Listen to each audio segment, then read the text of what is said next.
قوة. وعزوز يقول أنا دخت مع أم عزوز. قلت له ليش شو السالفة؟ قال يا أخي كله تأخر برا البيت. قلت يعني لين متى؟ قال يعني ترد على 11 مرات 12 بالليل ترد. يقول قبل ماكو هالكلام، قبل من تصير الساعة 9 ونص تطلع بالشوارع كنا حضرت جول ما تشوف حريم كله ريايل. الحين تطلع بال11 كأنك تمشى بشارع محمد علي من كثر الحريم. ويقول له قلت لها يرد مبكر. قالت شلون بالله يرد مبكر؟ انا ما اطلع من البيت الا على 8 عقب ما انوم وادرس الياهل. شلون بالله والدرب ساعه اوصل يعني احي الميد وارد عشان جنابك. بعدين شو تخاف مني؟ انا مو ماخذ طريق ابو حدريه. وحتى لا رديت الساعه 11 ترى ماكو قطاع طرق بين قرطبه والعديليه. انت شو تخاف منه؟ يقول يا اخي انا يباحاتي احس عقب الساعه 9 ونص كل اللي برا هذيل عيال ابليس. قلت يبا لا تحاتي والوقت تغير الحين.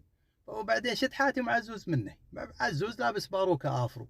حات الشباب منهم مو تحاتي مع عزوز. يلا يلا.